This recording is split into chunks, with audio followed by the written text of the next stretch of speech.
and then the other side, I want to share a brief story. When I lived in Los Angeles, my next door neighbor was a 92-year-old Holocaust survivor. She survived Auschwitz and was a slave laborer in Berlin.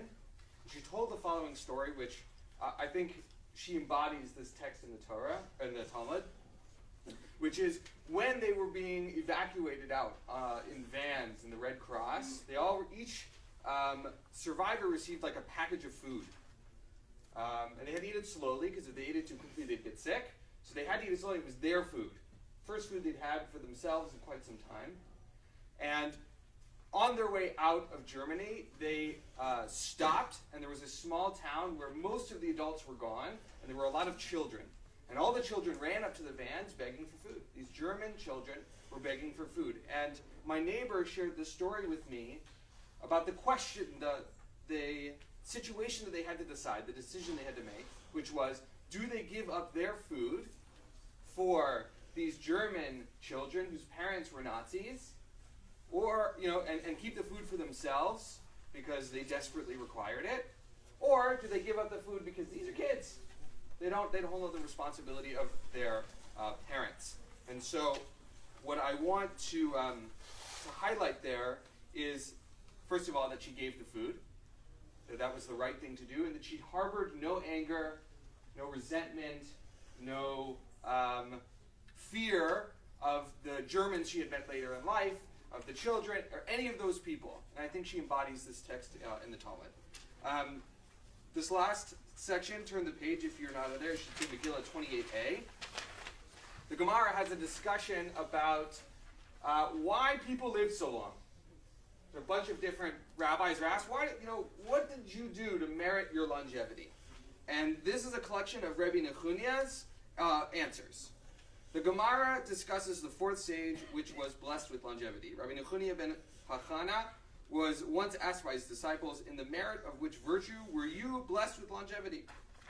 He said to them, in all my days I never attained veneration at the expense of my fellow's degradation, nor did my fellow's curse ever go up with me upon my bed. If I ever offended someone, I made sure to appease them that day.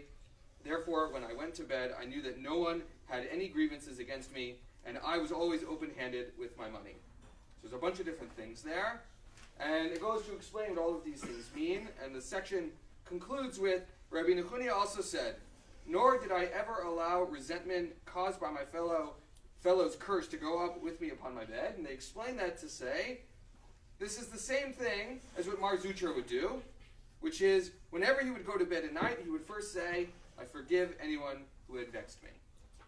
It's a pretty powerful tool. If not living longer, making life feel like it lasts longer. Right? That you forgive everyone who vexes you. And then there's some discussion about what all this means. He's quoted again, and then he says, and this is the last paragraph, he also said, nor was I ever inflexible in exacting a measure of retribution against those who wronged me. This is referring to conduct such as that which Rava said, so similar to what Rava said, anyone who overlooks exacting a measure of retribution against those who have wronged them, all their transgressions are removed from them.